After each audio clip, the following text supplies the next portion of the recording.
ഛത്തീസ്ഗഡിൽ ജയിൽ മോചിതരായ 2 മലയാളി കന്യാസ്ത്രീകൾ ഈ ആഴ്ച അവസാനത്തോടെ കേരളത്തിലെത്തും. അതേസമയം ബജ്രംഗ് ദൾ നേതാവ് ജ്യോതി ശർമ്മയ്ക്കും പ്രവർത്തകർക്കുമെതിരെ പെൺകുട്ടികൾ നൽകിയ പരാതിയിൽ പോലീസ് ഇതുവരെയും കേസെടുത്തിട്ടില്ല. ആ 3 പെൺകുട്ടികൾ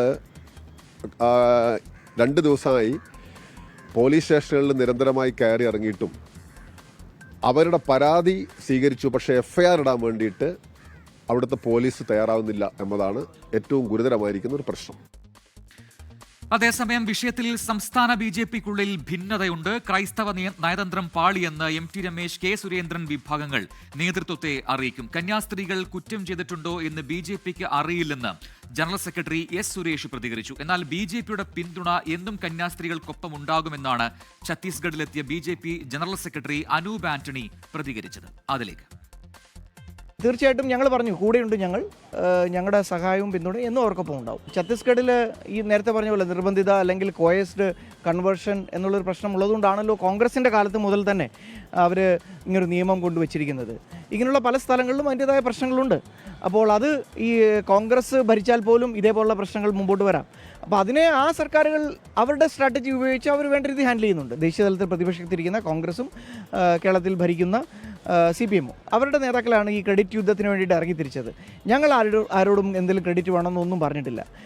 അന്ന് തന്നെയും ഞങ്ങൾ പറഞ്ഞു, ക്രെഡിറ്റ് ഞങ്ങൾക്ക് വേണ്ട, ഞങ്ങൾ പ്രയത്നിച്ചിട്ടുണ്ടെന്ന് ഞങ്ങളോട് സഹായം ആവശ്യപ്പെട്ടവർക്ക് ബോധ്യപ്പെട്ടിട്ടുണ്ട്, അത് മതി ഞങ്ങൾക്ക് ധാരാളം. ഞങ്ങൾക്ക് വേറെ ആരുടെയും ഒരു സർട്ടിഫിക്കറ്റോ ക്രെഡിറ്റോ ഒന്നും വേണ്ട. അതേസമയം കേസ് റദ്ദാക്കുന്നതിൽ BJP നിലപാട് വ്യക്തമാക്കിയിട്ടില്ല. ഇതിനിടെ കന്യാസ്ത്രീകളുടെ അറസ്റ്റിൽ ക്രൈസ്തവ സഭകൾ നടത്തിയ പ്രതിഷേധത്തിൽ ഒളിഞ്ഞും തെളിഞ്ഞും SDPI പ്രവർത്തകർ നുഴഞ്ഞുകയറിയെന്ന് BJP സംസ്ഥാന വൈസ് പ്രസിഡന്റ് ഷോൺ ജോർജ് ആരോപിച്ചു. സഭാ നേതൃത്വത്തിന്റെ അറിവോടെയോ അല്ലാതെയോ ഞാൻ അന്വേഷിച്ച ഒരു സ്ഥലങ്ങളിലും സഭാ നേതൃത്വം ഇത്തരം കാര്യങ്ങൾ അറിഞ്ഞിട്ടില്ല. പക്ഷേ ഞാൻ എടുത്തു പറയുന്നു, കണ്ണൂർ, തലശ്ശേരി, കോഴിക്കോട്, കോട്ടയം, അങ്കമാലി, തിരുവല്ല, പത്തനംതിട്ട, മാനന്തവാടി, എറണാകുളം ഇത്രയും സ്ഥലങ്ങളിൽ SDPയുടെയും ജമാഅത്തെ ഇസ്ലാമിയുടെയും ഉൾപ്പെടെയുള്ള ആളുകൾ ക്രൈസ്തവ സഭ നടത്തിയ ഇതുമായി ബന്ധപ്പെട്ട പ്രക്ഷോഭങ്ങളിൽ നുഴഞ്ഞു കയറിയിട്ടുണ്ട്. അജീഷ് ജയകുമാർ റായ്പൂരിൽ നിന്നും, അലക്സ് റാം മുഹമ്മദ് തിരുവനന്തപുരത്തും ചേരുന്നു. കൂടുതൽ വിവരങ്ങളുമായി ആദ്യം റായ്പൂരിലേക്ക് പോകുന്നു, അജീഷിലേക്ക്. അജീഷ്, ഈ ഛത്തീസ്ഗഡിലെ പെൺകുട്ടികൾ നൽകിയ പരാതിയിൽ കേസെടുക്കാൻ പോലീസ് എന്തുകൊണ്ടാണ് ഇത്രയും വൈകുന്നത്? നേരത്തെ ഇത് സ്റ്റേഷന്റെ അധികാരപരിധി വേറെയാണ് എന്നൊക്കെയുള്ള വാദങ്ങൾ പറഞ്ഞിരുന്നു. പിന്നീട് അത് മാറ്റിക്കൊടുത്താൽ മതി, ഓൺലൈനായി നൽകിയാൽ മതി പരാതി എന്നൊക്കെ പറഞ്ഞിരുന്നു. പക്ഷേ എന്നിട്ടും കേസെടുത്തിട്ടില്ല. എന്താണ് നമുക്കിൽ നിന്ന് മനസ്സിലാക്കാൻ കഴിയുന്ന കാര്യങ്ങൾ? ഇപ്പോൾ പെൺകുട്ടികൾ എവിടെയാണുള്ളത് അജീഷ്?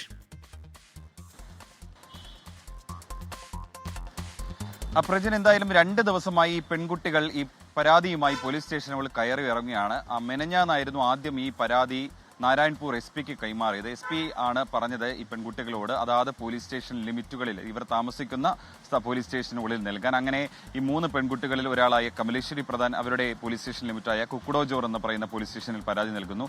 മറ്റു 2 പെൺകുട്ടികൾ അവരുടെ സ്ഥലമായ നാരായൺപൂരിൽ നിന്ന് പിന്നീട് ഉൾവനത്തിലേക്ക് ഏതാണ്ട് 60 കിലോമീറ്ററോളം പോകണം, അവിടെയുള്ള പോലീസ് സ്റ്റേഷനാണ് ഓർച്ചാർ, അവിടുത്തെ പോലീസ് സ്റ്റേഷനിൽ പരാതി നൽകുന്നു. അത് ഇന്നലെയാണ് ഈ 3 പെൺകുട്ടികളും രണ്ടാമതും പരാതി നൽകിയത്. പക്ഷേ 24 മണിക്കൂർ ആകുന്നു ഈ പരാതി നൽകി. പോലീസ് ഇതുവരെയ്ക്കും ആ പരാതിയിന്മേൽ FIR ഇട്ടിട്ടില്ല. നേരത്തെ അറിയിച്ചത്, ഇവർക്ക് നിയമസഹായമായി ഒപ്പം പോയ CPI അസിസ്റ്റന്റ് ലോക്കൽ സെക്രട്ടറി അടക്കം അറിയിച്ചത് അവർ അവിടെ അതാത് സ്റ്റേഷനുകളിൽ കേസെടുത്തതിന് ശേഷം അത് ദുർഗ് സ്റ്റേഷനിലേക്ക് കൈമാറുമെന്നാണ്. അവിടെയാണ് ഈ പ്രശ്നങ്ങളൊക്കെ നടന്നത്. പക്ഷേ 24 മണിക്കൂർ കഴിഞ്ഞിട്ട് പോലീസ് FIR തയ്യാറാക്കിയിട്ടില്ല. ഇപ്പോൾ CPI അടക്കമുള്ളവർ ആരോപിക്കുന്നത് സർക്കാരിന്റെ ഭാഗത്തു നിന്നുള്ള സമ്മർദ്ദം കൊണ്ടാണ് പോലീസ് ഇത്തരത്തിൽ കേസ് എടുക്കാത്തതെന്നാണ്. മറ്റ് ഒരു പ്രധാനപ്പെട്ട കാര്യം, ഈ കന്യാസ്ത്രീകളുടെ ആ കേരളത്തിലേക്കുള്ള മടങ്ങിവരവാണ്. അവർക്ക് 8-ാം തീയതി വീണ്ടും ഈ NIA കോടതിയിൽ ഹാജരാകേണ്ടതുണ്ട്. ആ കോടതിയിൽ ഹാജരായതിനു ശേഷം നാട്ടിലേക്ക് മടങ്ങുമെന്നാണ് മനസ്സിലാക്കാൻ സാധിക്കുന്നത്. കുറച്ച് ദിവസത്തേക്കായിരിക്കും കേരളത്തിൽ സന്ദർശനം. കണ്ണൂരും അങ്കമാലി സ്വദേശികളാണ്. അതിനുശേഷം വീണ്ടും ഛത്തീസ്ഗഡിലേക്ക് തന്നെ ഇവർക്ക് മടങ്ങി വരേണ്ടി വരും. കാരണം ജാമ്യ വ്യവസ്ഥയിൽ ചില ഉപാധികളുണ്ട്. ആ ഉപാധികൾ അനുസരിച്ച് 14 ദിവസം കൂടുന്തോറും അതാത് സ്റ്റേഷൻ ലിമിറ്റുകളിൽ എത്തി ഒപ്പിടണം എന്ന് പറയുന്നുണ്ട്. അതുകൊണ്ട് തന്നെയാണ് ഛത്തീസ്ഗഡിലേക്ക് മടങ്ങി വരുന്നത്. കൂടാതെ ഈ കേസിന്റെ തുടർ നടപടികൾ എന്തെന്ന് ഇപ്പോഴും സഭാ വൃത്തങ്ങൾ ആലോചിച്ച് തീരുമാനിച്ചിട്ടില്ല. കാരണം കോടതിയുടെ അടുത്ത തുടർ നീക്കം എന്തെന്ന് അറിഞ്ഞതിന് ശേഷം മാത്രമേ ഹൈക്കോടതിയിൽ പോകണോ എന്നടക്കമുള്ള കാര്യങ്ങളിൽ ഒരു തീരുമാനമുണ്ടാകൂ. അജീഷ് ജയകുമാറാണ് റായ്പൂരിൽ നിന്ന് വിശദാംശങ്ങൾ നൽകിയത്.